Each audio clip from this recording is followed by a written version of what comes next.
Everyone has an avatar. All right. All right, for the youngers in the audience, everyone has an emoji. Okay. All right, everyone has this impression of what they look like to themselves in their mind's eye. And at some point in their life, that's what they have as far as their impression of themselves, how they see themselves. And over time, when you least expect it, you know, maybe you're over and, you know, passing by the Apple store and there's a mirror and you say, you know, that doesn't look like my avatar. And there's your sort of aha moment. But so at some point in time, it's the same, but over time, it sort of strays. So it does diverge over time, and somehow, I guess that's what we call as life. My avatar is about 28 years old, 32 waist, jazz musician, jet black hair, good eyes, no glasses with readers on them, you know, well tanned, you know, just off the beach, even tan, and you know, that's my avatar. That's how I, for years, saw myself. And then something happened one day, around 12 years ago. Finish up a weekend at the beach. And all of a sudden, I see some light spots on my hands. You know, some sort of, you know, sunspot, rash, whatever. What on earth is it? And you know, put some cream on it, see what it is, and it's not going away. And some other things are popping up. I'm like, well, I guess I better get to the dermatologist. And so this dermatologist tells me, well, that's easy. You have vitiligo. I'm like, vita what? And he sort of passed it off, sort of jokingly. Oh, you know, nothing to be worried about. It's Michael Jackson disease. It's like, huh? You know, and I'm thinking to myself, oh, great. Now you're thinking, oh, okay, he bleached his skin. What was his deal? And I'm thinking to myself, Michael Jackson, I can't even moonwalk. So what on earth is going on? And so, of course, I, after that, consulted another doctor called Dr. Google, you know, WebMD and stuff, and to find out, you know, what that's all about. And what I came to learn is, you know, other than they really should have come up with a different name. It sounds so jovial, you know, vitiligo or anyway. So mainly what it is, we all have melanin, which then our skin cells, you know, it creates the pigment in our skin cells, and which helps define the color of our eyes, the color of our hair, the color of our skin. And in about 1% of the population, those skin cells stop producing the melanin and create patches. You lose the color of your skin. I'd also like to maybe blame it for the color of the hair, but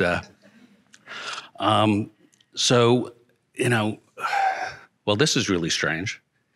And so they prescribed some meds or some topical creams, and you know, and I sort of started feeling like it's like I'm playing a real life whack-a-mole game. I'm taking this cream and religiously putting it on the spots.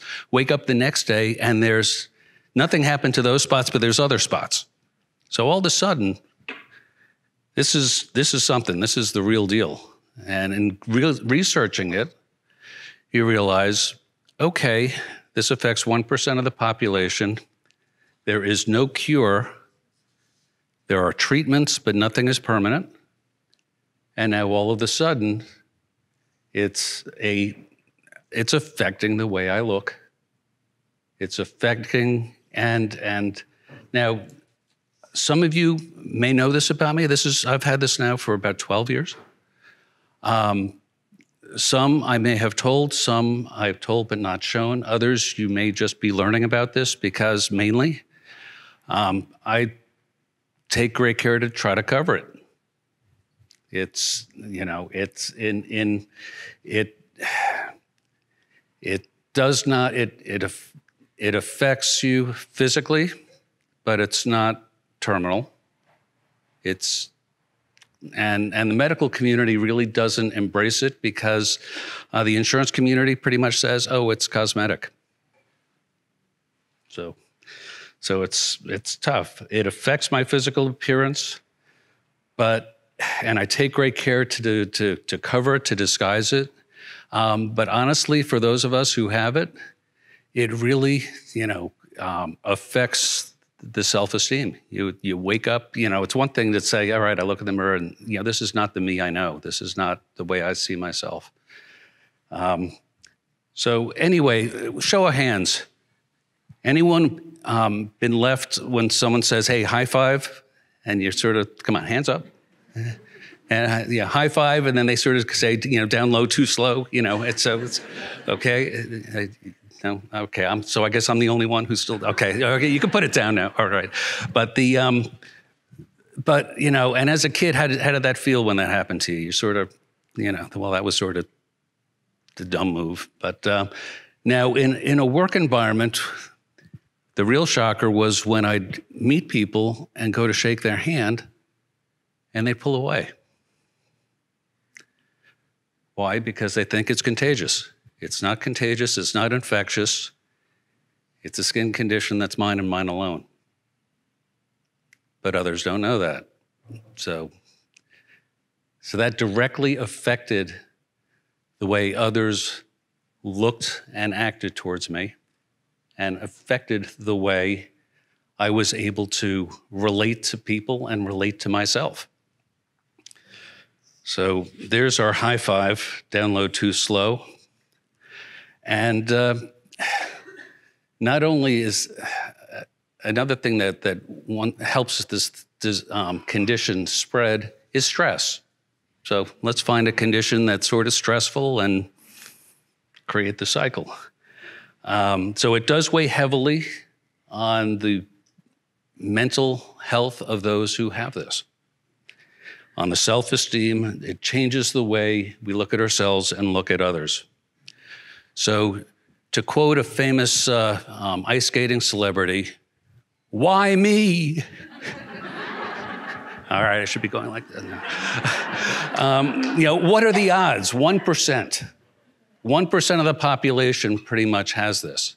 Of course, nowadays when you say the 1%, it's, those wealthy guys. But no, 1% of the population in the world is estimated to have this condition. So for years, I was hiding this from my friends, my family,